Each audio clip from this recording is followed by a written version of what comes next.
Bonjour à tous et bienvenue sur ma chaîne YouTube. Aujourd'hui nous allons voir dans Wireshark un cas de lenteur de connexion applicative. Nous allons passer tout de suite dans Wireshark pour voir comment on a pu résoudre ce problème de lenteur. Donc c'est le serveur serveur 5.0.1 qui s'est connecté au 10.10.1. On voit que la connexion TCP se passe bien. Mais ils disent que c'est très lent. Donc effectivement ça a duré 5 secondes 8 au total l'ensemble de la trace. Combien de données échangées? Voyons voir. Conversation. 5 secondes pour s'échanger 39 kilooctets de données au total.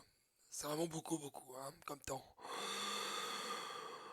Donc qu'est-ce qui s'est passé? Voyons voir. Déjà dans Système Expert, j'ai aucune erreur, rien du tout. Tout est nickel. Donc,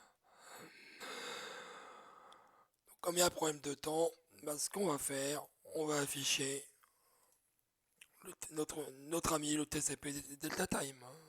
Timestamp, appliqué en colonne.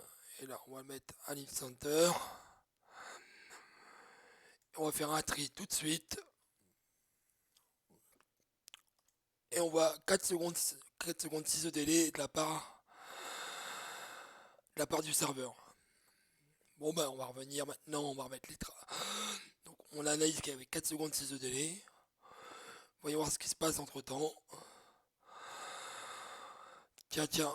Ah, qu'est-ce que c'est que ça? Voyons voir. NetBIOS. Ah, le protocole de Windows NetBIOS. Et dès qu'il se lance, pendant 4 secondes, il se passe plus rien. C'est-à-dire que le flux applicatif s'arrête. NetBIOS, voyons voir ce qu'il dit. Il fait une recherche de nom. Et quand il n'a pas de réponse, il continue, on voit le temps là. Une seconde 6 après il recommence, et 3 secondes 1 après il recommence. Et après il abandonne et le transfert repart.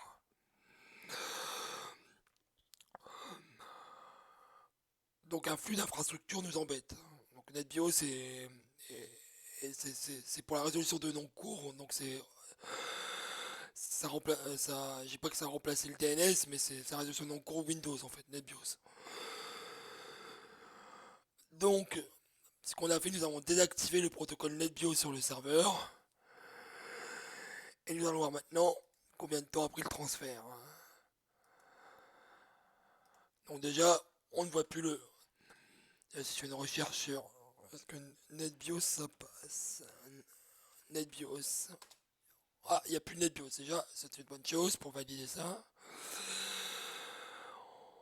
On va rafficher le TCP Delta Time. On va prendre une trame au hasard, donc on retourne dans Timestamp. Appliquer en colonne. Hop, on va remettre ça au centre. Voyons voir le flux. Le plus long, c'est 67 millisecondes. On est passé de 4 secondes à 67 millisecondes. Et combien de temps a duré l'échange applicatif? 834 millisecondes. 834 millisecondes et avant on était à 5 secondes 81 en total, jusqu'à la fermeture de la connexion. Donc voilà, c'était un protocole d'infrastructure qui nous coupait on va dire, qui nous coupait l'élan applicatif pour le transfert, pour la connexion. Après avoir enlevé le protocole NetBIOS sur le serveur, nous avons pu réduire le temps drastiquement. On passe de 5 secondes à inférieur à 1 seconde. Donc voilà, c'était pour vous montrer avec le TCP Delta Time qu'on peut voir rapidement où se trouve le temps à partie. Donc c'est bien sur le serveur, mais à cause d'un protocole, le protocole NetBIOS. Donc voilà, c'est terminé pour aujourd'hui. À bientôt pour une nouvelle vidéo.